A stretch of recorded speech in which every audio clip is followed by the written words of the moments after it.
What's up, guys? How's it going? Got a little Linc Thursday. Nice to be back after the long extended vacation, but decent amount of rumors and things to get into. Thomas, what's going on? There's a lot to get into, Josh. Well, first off, welcome back. Good to have you back. Off last week. Not a lot going on last week. Combine is here, and now there's a rumor for everything, and there's a rumor from everybody, and we can take all different sides on every single one of them. And so I think we go through each and every one. We'll read the comments, hang out for the next hour or so, have fun, and see what happens. The one thing we have to make very clear, Josh, is that the NFL Combine is built for rumors. You get all the GMs under one roof. They all start talking. They talk to this reporter and that reporter. They leak this, they leak that. Just because Diana Rossini, I know we single her out a lot, but Diana Rossini says something, or Adam Schefter says something, or this Eagle beat writer says something, doesn't mean it's true, doesn't mean it's false. And it's for us to try to sift through all of the nonsense and figure out what we think is actually going to happen. Yes, and that's the beauty, or for some people, I know that we hate it or that they hate it, but the beauty of the NFL Combine, like you said, you get all of, or the vast majority of the important people in the NFL under one roof, under one stadium, and conversations happen. Sometimes it's not even legitimate conversations, or in the sense of that it's actually going to happen, but it's just posturing, right? Because we understand that it's going to happen in about a week and a half. Free agency hits, and whether it's, we are going to trade a player, or we're not going to trade a player, or, you see all these reports of Anthony Richardson is able to seek a trade, right?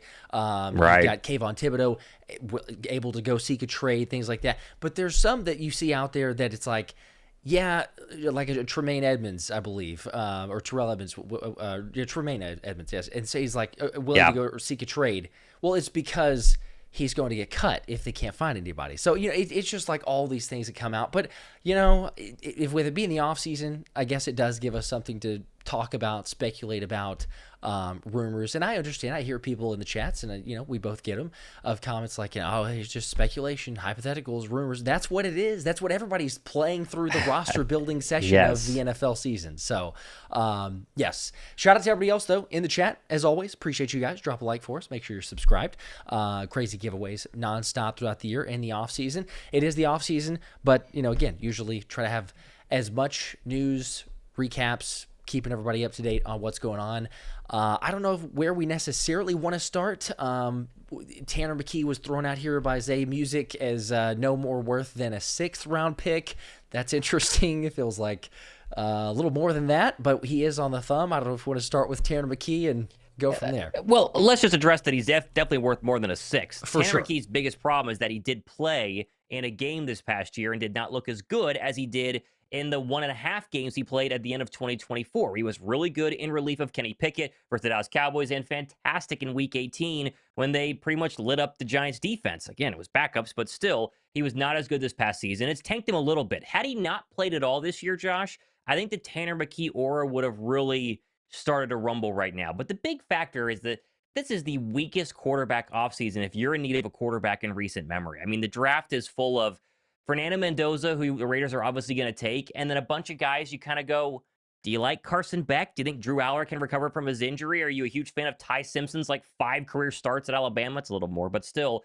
And the answer is no. Free agent-wise, what free agent quarterback do you want? Someone's going to pay Malik Willis $30 million because they're desperate. Not because they think Malik Willis is a guaranteed superstar. I think he earned that money. Very good performances with the Packers when Jordan Love was injured. But they're going to overpay because there's not a lot out there. If this was one of those, Josh Allen drafts where there's 5 really good quarterbacks that are all going to go in the first round, we wouldn't even talk about Tanner McKee because there's going to be one for sure in the first round. And I seen Ty Simpson mocked kind of where Kenny Pickett was a couple of years ago, 20, Jackson Dart area. They're going to talk about Tanner McKee. And if you're a team like the Jets, that was the Tony Pauline report both of us talked about on our shows the past 2 days. They might look for a cheaper veteran quarterback option who is a lot more of a high ceiling, low risk, high reward type player. Make a trade, bring him in. If he turns out to be great, great. But if he gave up a 4th round draft pick for Tanner McKee, a 3rd round draft pick for Tanner McKee, and he didn't work out, quarterbacks that don't work out are a dime a dozen. I think Philadelphia will shop him, and I think that they probably should. Yeah, I agree. Right there with you, especially, I saw that report whenever it first came out mentioning about Malik Willis and the $30 million, and I was like, really, 30 million? Yes, he looked good, but we're talking about $30 million for Malik Willis? And if that's the case, Then, and Anthony Richardson, again, mentioned him. The Colts are, hey, you're able to go seek a trade, see what you can get out there. They would love, I'm sure, to recoup something because they gave up so much for Sauce Gardner and it didn't work out to even make the playoffs. Yeah. If you're the Jets, because that is the report from Tony Paul, and as you mentioned, even Daniel Jeremiah, we've had double reports on Tanner McKee to the Jets. So, for people that are like, I don't know. It's two reporters. It's two analysts, guys that cover the draft, have connections with people in the know. So for them to be saying it, I don't know, if you're the Jets, you look at it, well, okay, they don't want to spend big money. According to the multiple reports there is that Darren Muji, the Jets GM, does not want to spend, on a high-profile guy. So if they're going to make a splash, then it would be for a lesser quarterback. So that crosses off Malik Willis because they're not going to pay $30 million for him. Anthony Richardson, okay, you could maybe consider if they're going to try to trade. That feels like a Minnesota Vikings all day, every day. Yeah. Just because of the comments that Kevin O'Connell's made after the what did he went up to Anthony Richardson. Was he the one who he shared keep your head up or something? I think he was. I think he was. Mm-hmm. So he's not hid anything about the fact that he likes his play style, or at least potential to be able to do that. Feels like you could do it there, but you have to give up a decent amount. So again, I don't think the Jets would, and that's why it does make a lot of sense for a Tanner McKee. I know there's Davis Mills was also the other report, played for the Texans this past year, a couple starts, obviously for injuries for CJ Stroud.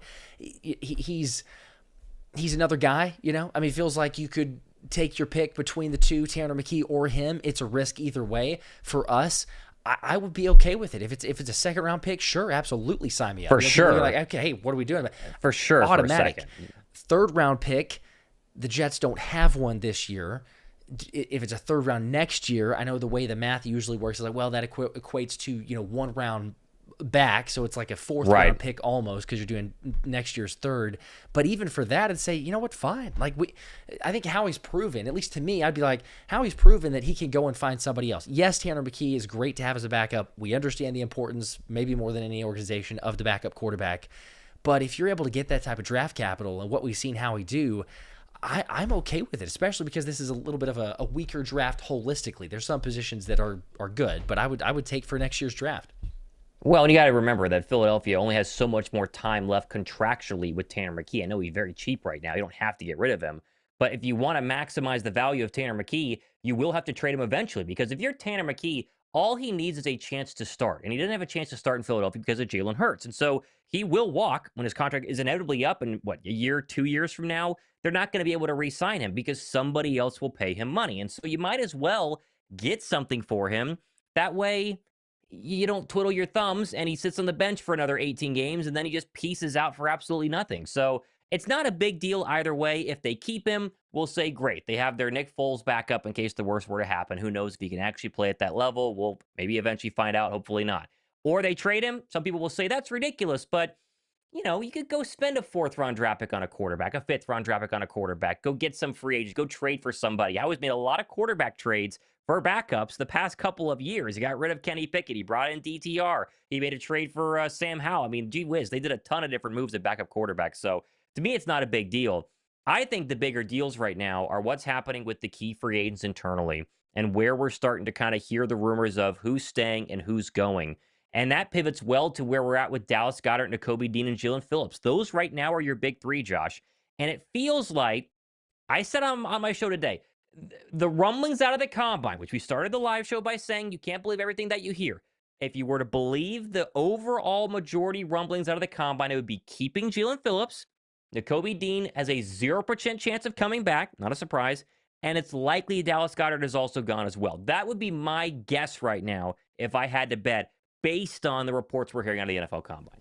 Yeah, I could certainly see that. I know that we're hoping for as many guys as returning as possible, obviously. But it's like, you look at those Kyle Pitts getting the franchise tag of $15 million per year. That I didn't like seeing that in terms of just Dallas Goedert. Now, I don't think that that's where it's going to end. Surely, the Falcons figure something out and do more of a long-term deal because $15 million for one season. It's a lot. And a cap hit there. Obviously, the Eagles could not really afford to do something like that, and nor do they use the franchise tag to begin with because it's bad business. But, just seeing it, I'm like, Dallas Goedert probably will have a market with some sort of team. I know that the Eagles did restructure right before the end of the season with Dallas's contract, so the void years are not all of a dead cap hit in just one season. So either way, they have a little bit more flexibility. And it looked like initially it's like, okay, they set that up perfectly. They could make a deal. They could extend him, and he could come back, which they're going to try to do that. As Howie Roseman said, like 2 days ago when he was talking to reporters, he's like, yeah, we're going to sit down with his agent and see to get, or try to get something done.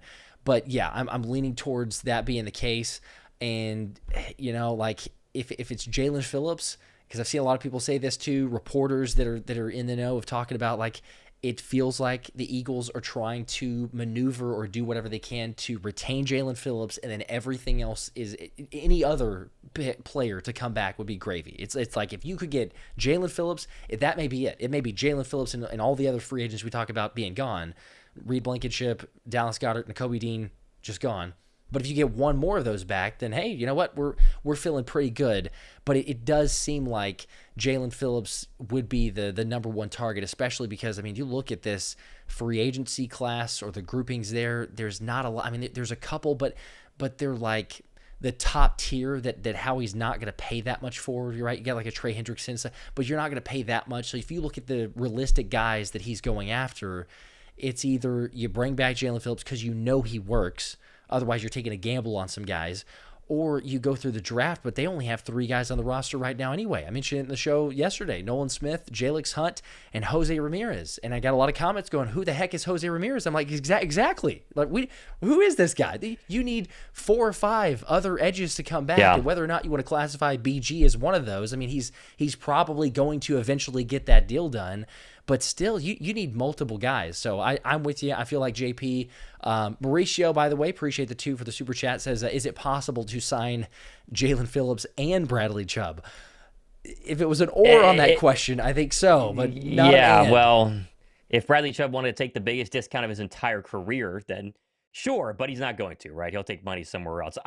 I said on my show, was it yesterday, the day before, this is setting up for a repeat of the 2024 offseason, right? Philadelphia enters free agency about a week before. They extend Zach Bond. They rework the Saquon Barkley deal, and they make sure Lane Johnson's money gets moved around a little bit to save a little bit of dead cap money to spend more in free agency. They had 3 big internal re-signings, with Bond really being viewed as an external signing because he was a 1-year rental because they signed him on a 1-year deal. He popped off. He could have gotten more money elsewhere, and he decided to go ahead and stay in Philadelphia with a still very heavy contract, but not what he could have gotten at one of these lesser teams with big cap money. So I expect basically the exact same thing. Bond is going to be, or Jalen Phillips will be Zach Bond this year.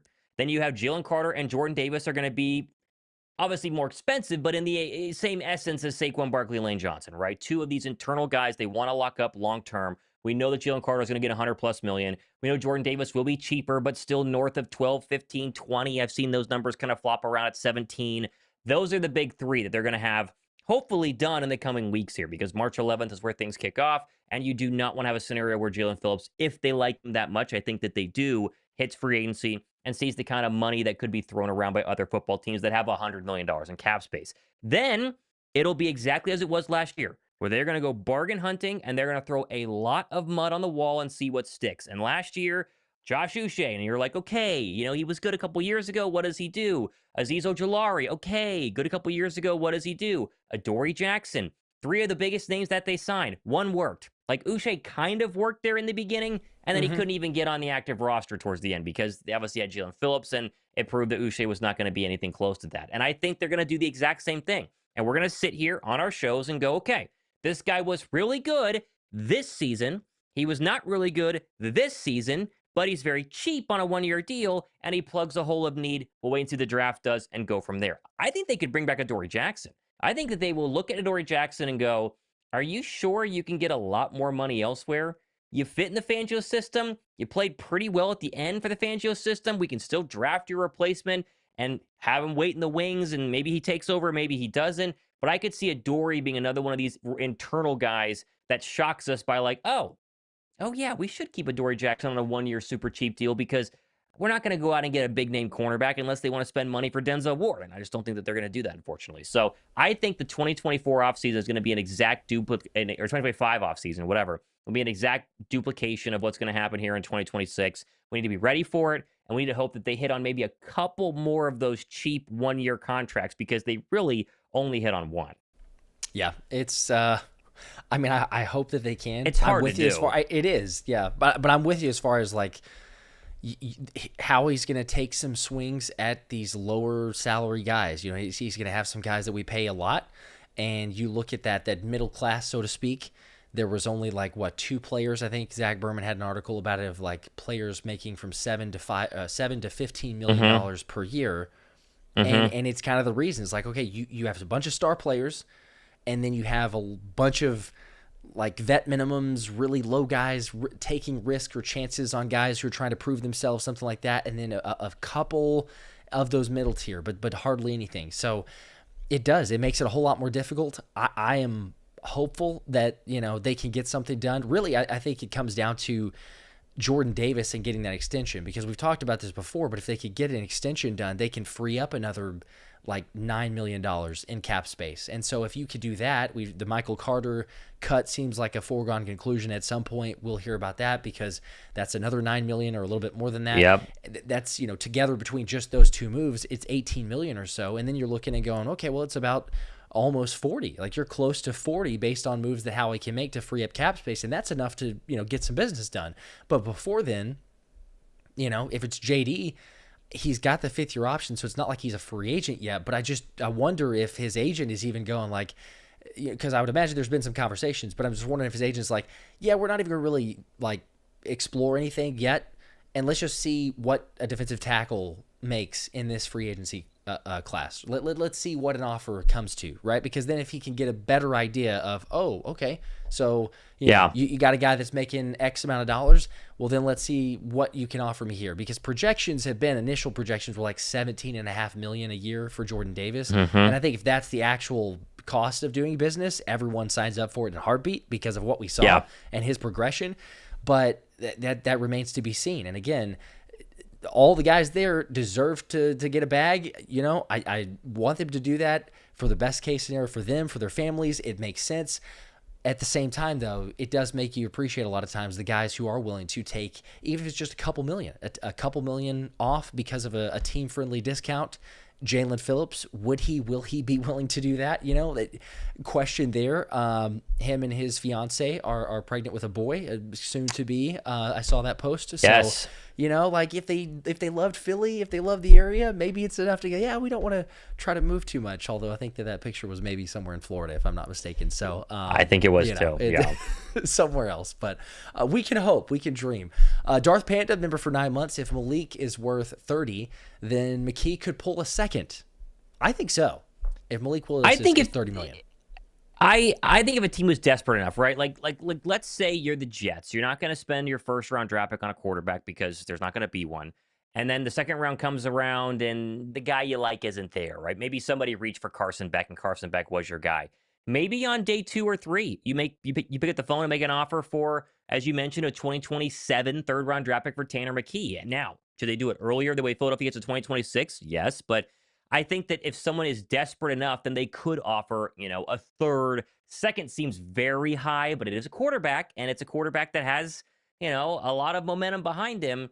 I think we have to wait and see. I don't know if a 5th really excites Howie Roseman, right? He hasn't hit on a lot of 5th round draft picks recently. Think back to even try to think of who was last year's 5th round draft pick. Was it the Vanilla Gorilla? Like they have not. Excuse me. Hit on a lot of 5th round draft picks recently. Was it Smile Munden was one of the 5th? We had it a couple. Was probably one of the 5ths too. Here, I'm looking it up right now because I don't think we've hit. It was Smile Munden. Well, they had a bunch of 5ths. They had Mac McWilliams, Smile Munden, Drew Kendall last year. None of which we can really grade yet because it's still early. Then it was Trotter, Anaya Smith, and Trevor Keegan. Keegan's not on the roster. Anaya Smith's not on the roster. He might be a practice squad. And Jeremiah Trotter, I think, is probably the best of the 3 by far. They didn't have a 5th in 2023. Tanner McKee was their 6th round draft pick. Didn't have a 5th in 2022. Kyron Johnson was your 6th round draft pick. And they had 1 5th in 2021. That was Kenny Gainwell. So, you know, haven't hit a lot. John Hightower was the other 5th in 2020. So he's not hit a lot of 5th round draft picks. I don't think a 5th round draft pick gets him that excited. I think anywhere from a 4th up would make him perk up and probably make a trade. Yeah, because, you know, at the end of the day, you're still getting a benefit and almost like a surplus of sorts because of where you drafted him to begin with. So it's still a win. I get it. We're all pulling for the second round pick option. Even if it like was I don't know, you do a second round swap or a second round pick swap for like a fourth or a fifth. I don't know exactly the math of how that equates to it, but depending on where their selection is, it potentially could get it for this year if it's throwing in a player and a pick to maybe get up into the second round. But again, it'd be if Howie likes the position or there's a player available that he wants to trade up and go get, and it's like, hey, Jets, we're willing to throw a little bit more in here. We can give Tanner and a pick to move up to that spot, but it gives you options nonetheless. But yeah, I'm with you. Like if you still get a little bit of extra on that with a pick, it's probably worth it because you've got so many selections, and we're going to see Howie be very active with trades regardless. Lunar Wolf with a 5, we appreciate that. Says, who are you wanting from the draft? I would love to pick. Would love to pick up Caden. Is it Wedgen from Iowa? Good return guy and could be good wide receiver 3. I feel like I'm not quite ready for anyone out of day one, right? I've been focusing on day one draft picks because that's what we're interested in. Who are you going to take there at 23? I've not gotten into the later on draft picks as well. I've heard about the Iowa receiver. They're going to take a receiver at some point. They keep tying us to the Indiana receiver. Is it Cooper is his last name? I don't think he's a first rounder either. Mm-hmm. But we've been mocked to him a lot in case they trade A.J. Brown. If they trade A.J. Brown, then, obviously they're going to go heavy on receiver early on. They'll probably take 2 in that draft. But I think they take a receiver regardless at some point. First round for me, I was pulling up the list here that I've been making. I know Caden Proctor is getting a lot of love out of Alabama. Do you want to take Lane Johnson's replacement now? I think people would say yes. I think there's a lot of reports saying how he wants to take offensive lineman in round 1. If he's there, I think he makes a lot of sense. I thought it was interesting today, Josh. At the Combine, every reporter asked every single player, have you met with the Eagles yet? And then they make a list of like who the Eagles have met with. They've not met with Kenyon Sadiq. They met with like 4 other tight ends. Yeah. They have not met with the Oregon guy who we all love, who would be amazing. I think it's because he's not going to be there and how he's not going to trade up in round 1 to get anybody but someone on the trenches or, an edge rusher that they really, really like. You can make the argument that Jahan Campbell was an edge rusher, even though he's a linebacker, but he did try to trade up for him and obviously was able to stay put. I don't think Sadiq's going to be a possibility. I don't think he slips past 15. Every single team in the top 15 likely needs a tight end. They think this guy's a generational talent. I think there are other really good tight ends later on in the draft photo if you can go ahead and grab. The edge rusher I like. I'm interested in Danny Dennis Sutton out of Penn State. I don't know if he's going to be there for Philadelphia early on in that draft. And then the safety. They talked about him, I think, today. He mentioned his meeting with Philadelphia. Emmanuel McNeil-Warren from Toledo. You get another Toledo guy. There's a little bit of a connection there. Love the size. I love everything about him. You just wonder, can the Toledo really produce 2 elite all-pro, secondary players? Maybe they can. Maybe, you reunite him Possibly with the fellow so. Toledo, and Quinyon Mitchell. But to me, it all depends on what happens in free agency. Like if they need a safety, this is a very heavy safety draft. Maybe you get somebody in round 1. But my guess is going to be probably an offensive lineman unless they lose Jalen Phillips. Then they could go pass rusher, right? It's hard to know. But I'm starting to kind of think that Sadiq is going to be out of the picture. And it feels like Philadelphia is trying to tell us that by meeting with a lot of other tight ends not named Kenyon Sadiq. Yeah.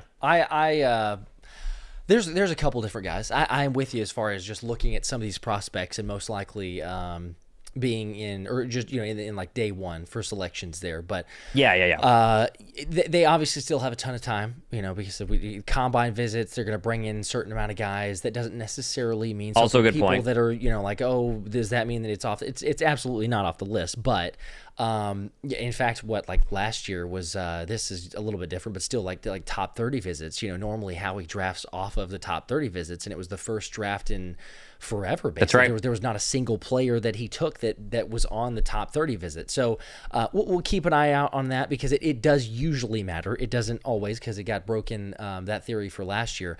But yeah, like as Darth Panda says for the 2 on the super chat there, appreciate that. Says Sadiq is going to be a top 30 visit. He very well could be. He could be. I'm sure. As a top 30. But like you said, are they going to actually make that trade so far or to trade up and get him? Probably is what it would require. So I don't see that happening. If you look at some of the other tight ends, as you mentioned, that they have brought in for visits so far, at least formal meetings at the combine, those are guys that are in their wheelhouse. And a lot of those are in the, it's kind of ebb and flow right now because we haven't seen the testing exactly. So that'll give a little bit more solidified results for where they're projected. But it's anywhere from like day 2, day 3 selections for the vast majority of the tight ends that they've met with. And so, Howie has a lot of picks. We understand there's lots of potential selections there. So do you take your tight end there? You go with the trenches. I feel like the same way. They get an offensive lineman most likely in the first round unless someone just falls in their lap and they say, you know what, we absolutely have to take this. Emmanuel McNeil-Warren, I love the tape so far. But yes, the question continues to be, like you brought up there, like it's Toledo. We've seen it work because of Quinyon Mitchell, and there were some people like, yeah, but he looks good, but he's with Toledo. And then you started hearing some of you, even Nick Saban, I think, was bringing it up, right? Of like, Bama, we wanted him to be at Bama, but it wasn't going to happen. So there's some guys who don't have to play at the big schools, at the Power Fives like that, but it's a question. I think EMN is in a group chat with Q. He's been kind of trying to help him with the whole draft process, meeting with the Eagles, all that. That's cool. I love that. There's lots of connections, of course, with Toledo and Nick Sirianni's past relationships with some of those. So I'm not writing it off, but I think that it's like, where does he ultimately end up testing is going to be a big part of it too, because he shows a lot of physicality. He's a great tackler, plays in the box a ton. Some a little bit as free safety, so you do have that versatility. There have been a few that compared him. Daniel Jeremiah said he reminds him of a Derwin James. Like, cool, great, sounds good. But again, there's so many like player comparisons too. I'm always like cautious to go, okay, I know. But is that going to be that guy, right? So it's the whole mystery of the draft. What I've heard so far, though, I'm keeping an eye on his 40 time, because if he puts up a decent 40 time, they're like, okay, you know what, maybe so. Could get interested here with that. Well, that's what I was going to say. I mean, we forget that is what got Quinyon Mitchell really the higher up first-round grade. Most people had him as a top 3 cornerback in this draft. He went from a top 3 cornerback to cornerback 1 when he ran like a 3.3? Was it a 4.44? It was crazy fast. It was the fastest Eagle ever at the NFL Combine that they drafted in round 1. Was it 4.33 or 4.43? Let's see. He was lightning quick. Lightning fast. Did he get? He didn't get into the 4.2s, did he? But he was close. No, I thought it was 3.3. Okay, yep. Ran official 4.33. Okay. Yep. Which is nuts for a cornerback. He's for as long as he is. Right? Oh, that was the small quote. Guy Sorry, either. He said that he said he could get into 4.2. He said that he ran slow. So I was like, I knew he said something about that. But yeah, 4.33 officially. But he also had like a 10.3 broad jump. He had a really high jump. He had the most bench press reps. He had 20 reps at 225 for a cornerback of any cornerback in that draft. He tested out of the wazoo. The same went for Nolan Smith. Nolan Smith was not a first-round edge rusher until he ran that, what was it, a 4.5 or whatever it was? I mean, he was blazing 4.3, fast. And he squeaked. 7, yeah, it was even faster than that, right? It was nuts. And so how people test is going to dramatically change where they are mocked. They're starting to test right now. I think a couple of the edge rushers have been going, right? Haven't they've been going tonight or something like that? Today, this afternoon, I think it was defensive linemen, and they start testing. And when you get big boys running fast, people go nuts at the NFL Combine. So with all that being said, is Toledo about to become DBU? If they get another DB picked in the first round, maybe. But we'll see how he tests. We'll see what happens. It's for the fun part of the NFL Combine. It is. I think Maxon, what was the last name? Maxon Holt, I think, was the other safety that had played with Quinyon from Toledo. Now, he didn't get drafted, but he was brought in by the Eagles. And he was brought in by the Eagles, yes. To see if that may be a potential fit. 4.39 for Nolan. I knew it was in the 4.3. Gee whiz. Have these acts. That's just crazy to even think about. That side by side. It's the best thing ever when they do the side by side comparison. Here was so and so, like 10 years earlier, and I loved it because they put Nolan and they put Saquon, and it was like, you got to be kidding me. Nolan ran faster than Saquon did, but it does. It'll help And then you stand next to Saquon Barkley and you meet Nolan Smith like you and I both do, and you go, how is Nolan Smith faster than Saquon Barkley? Like, that is crazy to think about. But story for another They're nuts. But it helped certain guys, right? Like, because Nick Emenwari, I'm thinking about. I love stud, and it was just like, okay, there's so many things, but especially once he tested, you're like, forget about it, right? Like, you're just like, this dude is like a linebacker. He moves like a safety, and he's so versatile. But then he's got speed, even like a corner. DK Metcalf was kind of the same way. It's like, there's not he was. But he tested like crazy, so then he gets drafted higher. So there's a select few guys, but yes, the ones that test like that. What's the dude's name from today that went for the Gators? Caleb. What's his last name? People are gonna mention it here in the comments in a second. I can't remember his last name now. For the Gators, he was like a ridiculous testing on measurements and everything today so far. They didn't run yet, but it was just based on the like arm length, wingspan. I'll find it here in a second too, if nobody does. I thought that you were going to mention Sonny Styles. I mean, he tested today. He tested insane. Yeah, vertical for anyone 6'4 plus since 2003, and the highest vertical since 2003 for anybody 240 pounds plus. The outside linebacker from Ohio State was nuts at the NFL Combine. And then I think he ran a 4.49. It was Banks, yeah. And I think Styles ran a 4.49. So yeah.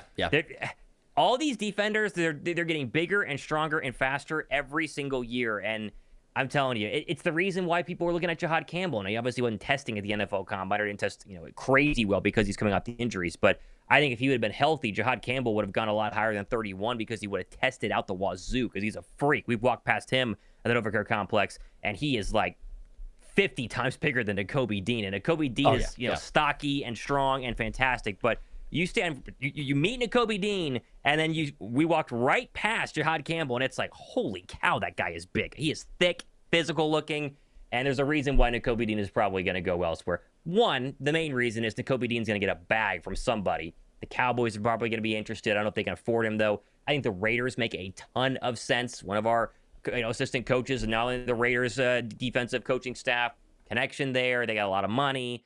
Dean is going to be gone, but the other reason is because they think Jahan Campbell's a freak. Yeah, and he's got to see the field. You draft him in the first round selection for a reason, so it makes sense. I just hope it's not Dallas, but it does feel like it's trending towards a potential I am worried about Reed Blankenship. I'm worried about Reed Blankenship. I can see that. My mom is the biggest Reed Blankenship fan. She loves the Exciting Mike's podcast. She loves DeJean and Reed, and she told me, whenever you hear about Reed, whenever we re-sign him, tell me immediately. Text me. I was like, Mom, I don't know. I don't know if we're going to re-sign him. And I have a feeling that if you are Christian Parker and you're trying to rebuild a Cowboy defense as quickly as possible, you go get the guys that can get the job done. And Reed would be one of those guys where if Dallas was, not cheap enough, because the problem is Jerry's cheap, if they could dangle $3, $4, $5 more million in front of Reed Blankenship than what he's gotten or he's going to get in Philadelphia, it's a tough sell. That's a tough sell for a guy like Reed who's never really gotten that money. The same goes for Nakobe Dean. When you've never gotten that bag, right? Jalen Phillips has gotten the bag. Jalen Phillips got a contract extension with the Miami Dolphins, right? It's different. Now, obviously, you want to maximize money. You don't want to tell people to take less money. But when you've actually gotten that first big contract, it's it's easier to kind of take a little bit less. But if you're Nakobe Dean, you're one injury away from your career being over. You can't take $5 million less a year. You just can't. And the same can probably be said for Reed, who's also had a lot of concussions. Yeah, I wouldn't knock him one bit for the reasons that you're talking about. Yeah, I wouldn't either. I wouldn't either. It would just stink because it's Dallas. But yeah, if it's Dallas, of all teams, I really don't want that to happen. But that'd be fun. That'd be fun.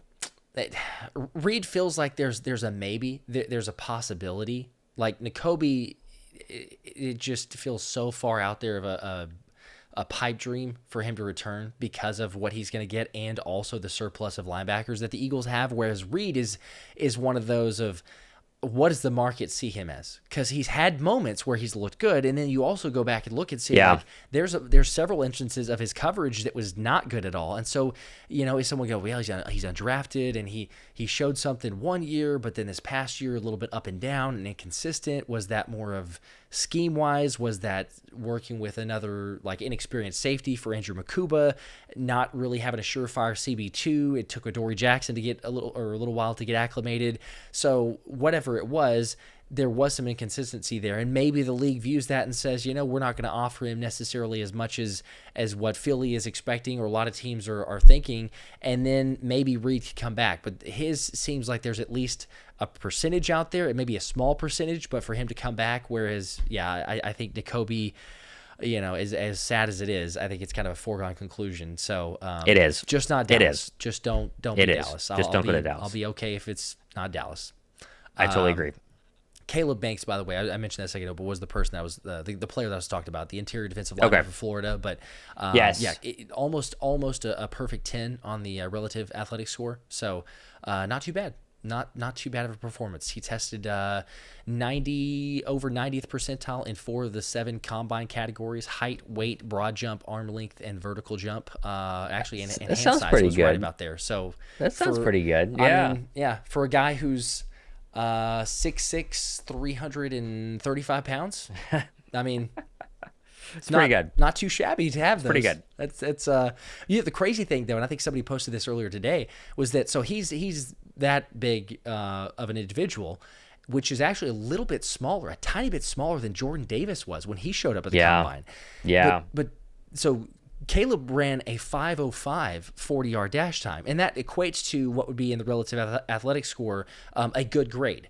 But Jordan Davis was elite because he ran, what was it? What official? It was like the 4.8 somewhere? I thought he got under 4.9. I think, I mean, it was a 4 something, and I don't think it was a 4.7, but I thought it was a 4.8. Right, but I thought it was in the 4.8s. It was. Oh my gosh. Okay, I see. I remember 4.8 for some reason. It was 4.78. He was so much bigger back then. 4.78.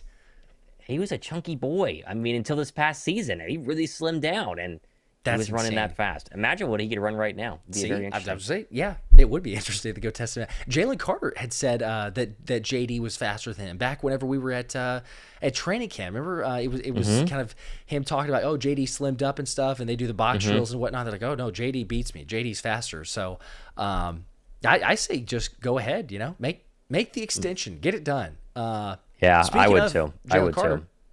He's getting in a little work. I at least like to see the rehab, for the shoulders. I don't know if that means actual surgery that he will do, or if he's trying to avoid it altogether. I didn't see any other follow-up report to that, but at least he's doing something to kind of proactively get his shoulders right before next year.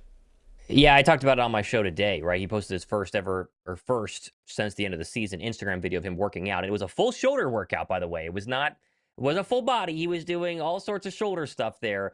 To me, this is more of a marketing ploy to kind of show everybody, like, hey, I'm okay. Give me my $100 million 4-year extension. I'm ready to roll, because he kind of needs to get this past season out of everybody's mind. And we know it was all because of injury. But when you started with spitting on Dak Prescott and you ended banged up, I mean, he missed a lot of games. He missed training camp, and he was never his true self.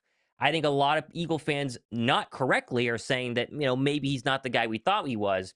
But he is kind of running out of time, right? And I say that very, very hesitantly because I know he still has time. But Jalen Carter by year 3 was supposed to be like the best defensive tackle in the National Football League. And was he going to be that this year pre-injury? We don't know.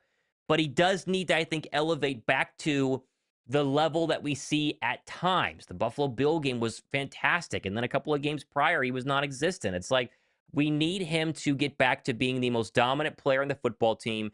The game record that Fletcher Cox was during the prime of his career. We forget that Fletcher had to be doubled every single snap. And Jalen Carter, especially in the end of 2024, was that way. Especially in the playoffs. You had to double Jalen Carter. This past season, you could get away with it because he had to take plays off because his shoulders hurt so darn bad.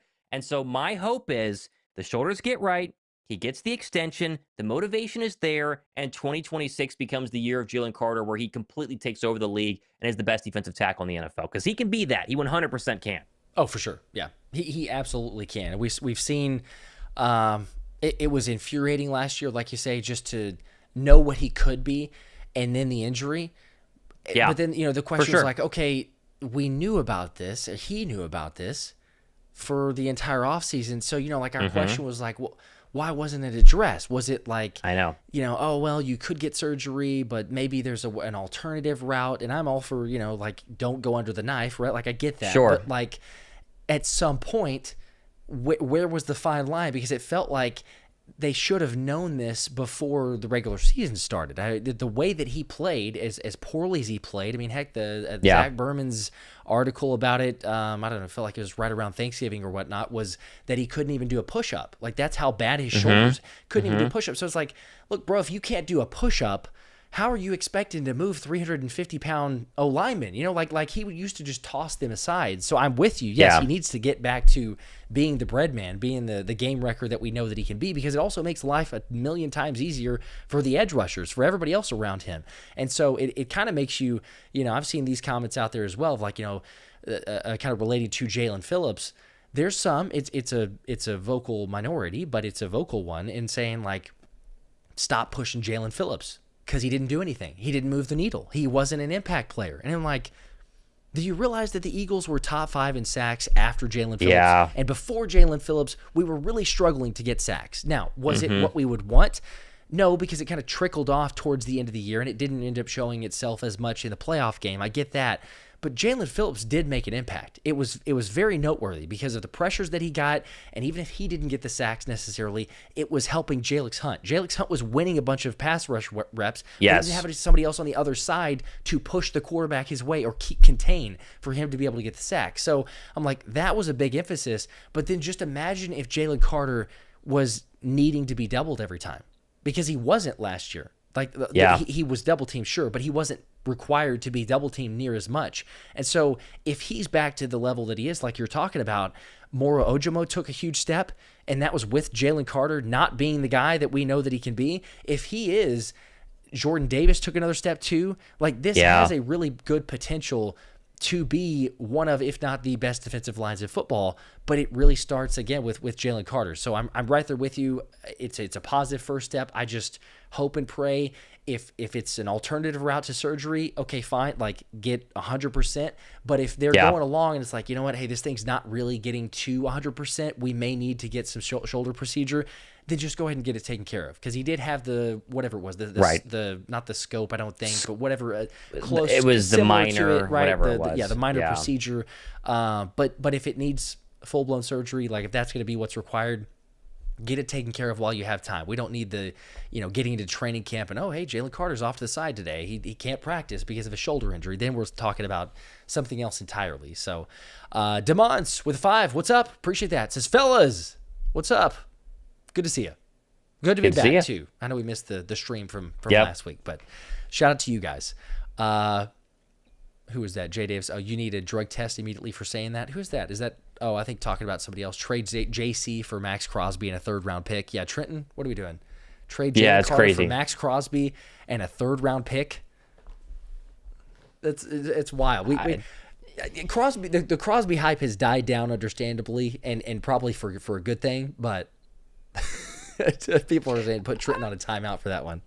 I think the Raiders, in terms of Max Crosby, are just trying to see what they can get, right? The combine report is 2 first-round draft picks, and I think a team would pay that, but I do think that they're trying to get the same thing Micah Parsons got, and Micah Parsons is more disruptive than Max Crosby. Not by much, but I think most GMs, probably 9 out of 10, would take in a blind foul, no draft picks involved. Which would you take? You would take Micah over Max Crosby. So to me, I think they'll eventually get a 1 and then something else, maybe a day 2 draft pick, maybe a 1 and some sort of, starter caliber player.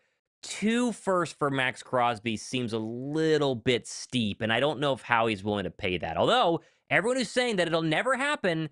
Howie was in on Max Crosby. He was in on goodness gracious, Micah Parsons. Goodness, I don't whatever. He was in on Micah Parsons last offseason for 2 first-round draft picks. He was in on it. So, and that was when they didn't have a lot of cap space, and they might have a little bit more this offseason. So, never say never. I think he'll call, but 2 first is going to be really hard to swallow. Sure, yeah. He'll explore everything, as we know that he always seems to do. But yeah, it's like he's Max Crosby's 29, and I think will he turn 30 in August? I think he will. I was gonna say, I think his birthday was August 22nd. Okay, yes, yep.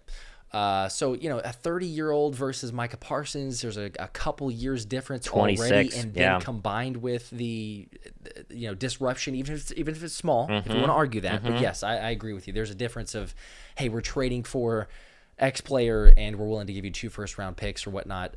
But that's why the combine is here. That's why all the rumors and speculation. They're trying to see what they can do, bolster the market, right? Because if it doesn't hurt to ask, it doesn't hurt to put the report out there.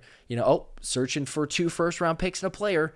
Because if you start there, then you allow for some wiggle room in negotiation. Otherwise, if they go in and say, "Oh yeah, we only want a first-round pick," and that's it, well then they're probably going to get offered a second, and then it may be stuck in that. So it makes sense. But Trenton, all good, man. Says he was just throwing out ideas. So okay, it never hurts this time of year, I guess. But by saying that, still people are gonna wonder what you're on. We did also get, for those that have not seen this, the NFLPA report cards. Yes, I was just looking at that. Team facilities and everything like that. Fascinating. Which they're not going to do it publicly now anymore, Thomas, which we saw that. But still, people talk and compile reports and whatnot. So was able to get that. Shout out to ESPN's, I think it's Kaylin Kaler, I believe is how I say the last name there. But she had compiled the list for the Eagles. I'm not going to go over every single one, but it was interesting to see the coaches. So you have strength coaches, A-, position coaches, A-, offensive coordinator, C+. Very, very interesting there. Who was the offensive coordinator this past season, Josh? I forgot. I can't remember his name. I think he's over in Miami now, but they say he's a really good one. He's a really good coach. Yeah.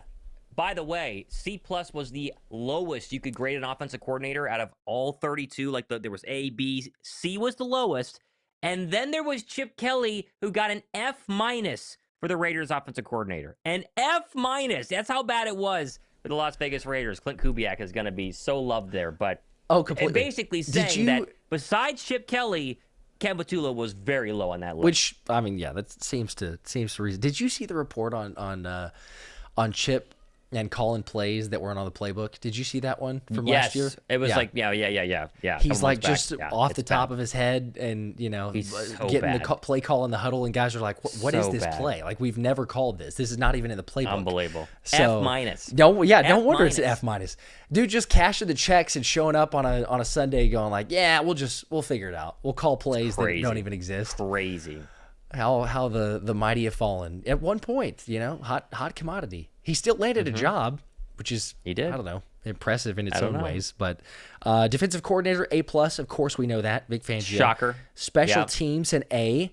Michael Clay did retain him. At one point, there was a thought he'd be going to somewhere else. I think he interviewed with the Bucks. And the Bucks. If there was one other one, maybe, I'm not sure, but definitely the Bucks.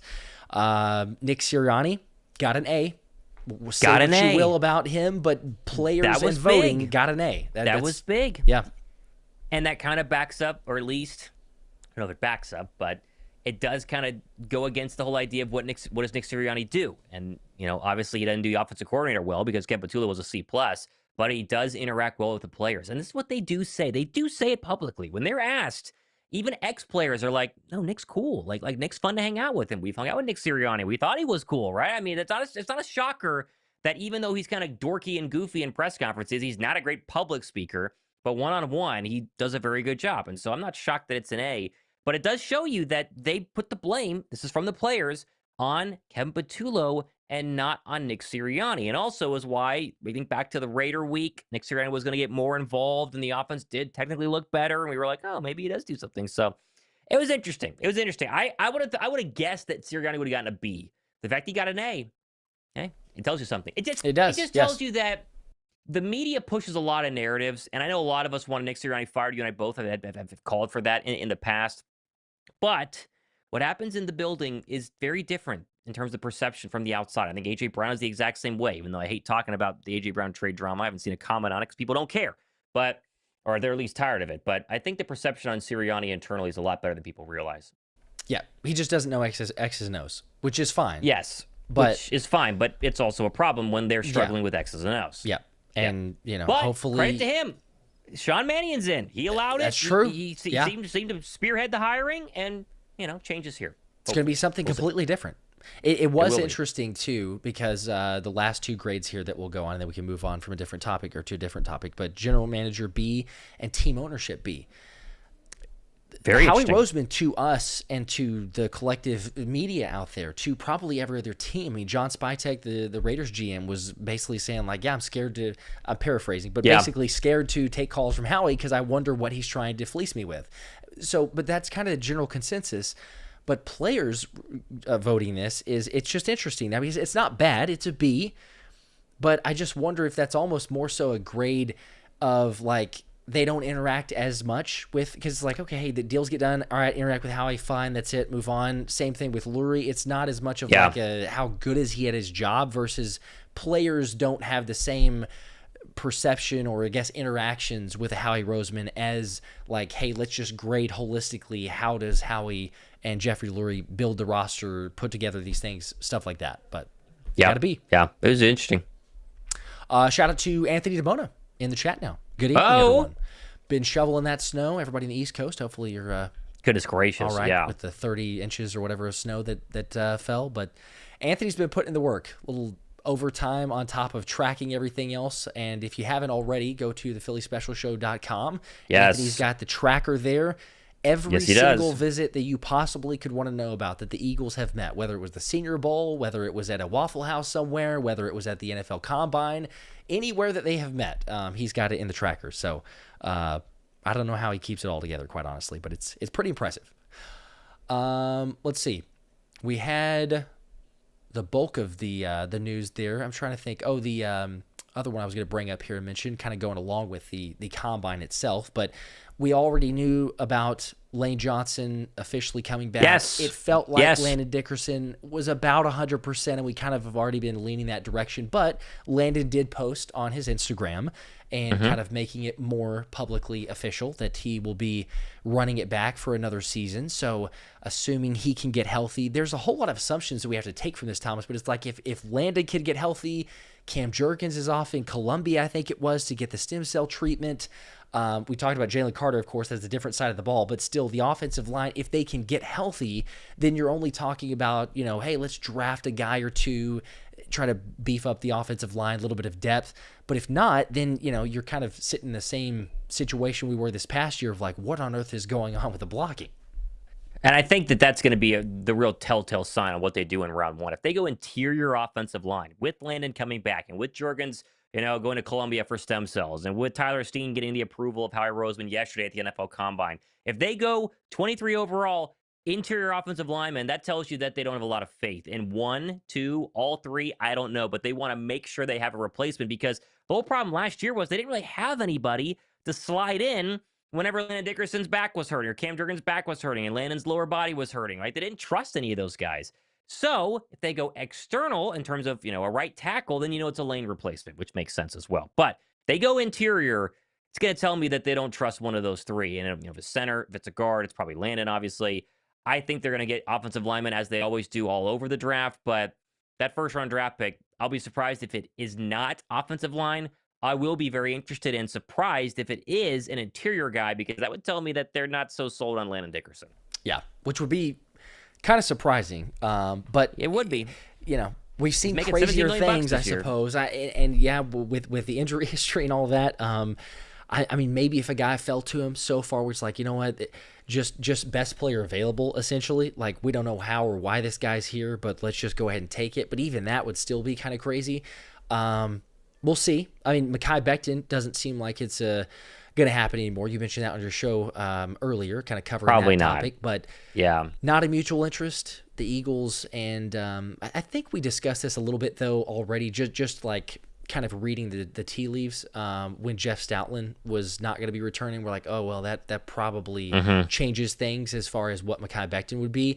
And Tony Pauline is the one who, kind of doubled down on that, basically saying there's not a mutual interest for Mekhi Becton. So crazier things, again, have happened. Maybe if you super, super cheap, possibly they would look into something like that. But it does not sound like we're going to have the mountain back. So we'll see. There's other options in the draft. Anthony says Monroe Freeling, yes, from Georgia, would be his top offensive lineman at 23. There you go. Some good potential. There are some good potential offensive linemen in round one who will not be, there's always your top 10. A lot of people say you got to get your tackle in the top 10. There will be plenty of that, but this does feel like a draft where you can sit at 23 and take the best alignment available and feel pretty happy about it. Not the sexiest pick, but yes, you'd feel it happy. won't be. It never but, is with the offensive line. Never pick, is. Never is. You know, somebody was we'll sharing the hit rates on offensive linemen. You know, when you take them in the first 2 rounds versus not, and it's pretty crazy. I can't remember the exact percentage, but it's like, wow, okay, it makes sense on one hand, right? Because obviously that's why you pick a player earlier. But then you're also like, man, that's kind of crazy. That. You know, it's like if you don't get somebody the first 2 rounds, which makes it even wilder that Howie's not done that in what, like 4 years that we're coming up on in taking offensive linemen that early. So we'll see. We'll see. It might be cheesesteak. Yes, Max Hanachor. That's not a correct spelling there, but I knew who you were talking about. Might be good too. Possibility. Arizona State. Dude's a beast, but he's pretty raw. I think he'd only played like 2 or 3 seasons, something like that. Not a whole lot of reps. It felt like he was more of that Jeff Stoutland project. I don't know if he's a Chris Cooper one. We'll see what he's like, but you just look at Chris Cooper's resume, the offensive line coach, obviously now for the Eagles. He doesn't seem to have that same type. And obviously Stout, was around for forever. It's not like he's completely gone, but in the role, one of the best to ever do it.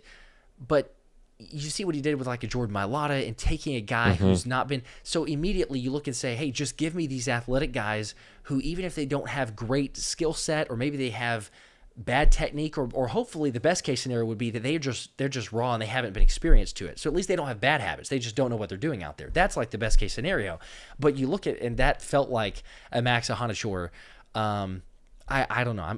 I felt good about it or better about it before then. Now I'm kind of like, you lean towards something else. So Monroe Freeling, like Anthony said, it probably makes some more sense, at least to consider as far as prospects. But I wouldn't hate it if they drafted him. I'd be liking the potential.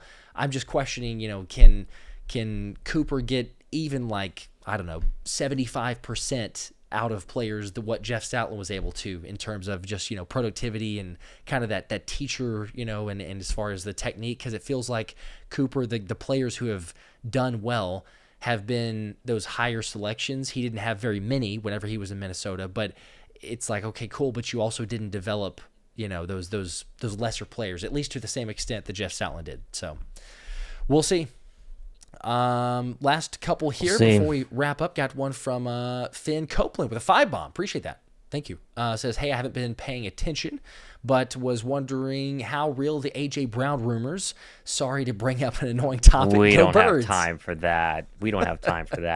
Listen, here's the deal on AJ Brown. There's a lot of noise. I think AJ Brown's agent is making a lot of noise. Howie and Nick were very, very, I think, straightforward, saying we don't want to trade him. We don't want to trade away good players. We're not going to not listen to offers, but it's going to come down to AJ Brown publicly asking for a trade or not. And I'm surprised he hasn't. If he wants to be traded, he could publicly say it, make it a heck of a lot easier, but he hasn't yet. And I would take that as something that is a little bit more noteworthy than people want to make it out. And there's going to be a lot of noise right now. And maybe it's true, maybe it's not. I think it's 50-50. And I think I'm landing 50-50. I think he's going to stay because the contract, but I'm 50-50 right now. But I'm not, if you watch Twitter, it's 90-10 he's going to be traded. I'm not 90-10. Yeah, I wouldn't say so either. But it's going to be, like you say, it's going to be nonstop until something either happens or we're basically like so far, and even then it's not over, I guess. But like you're so far into the summer where it's like, okay, like well beyond June 1st, still nothing has happened.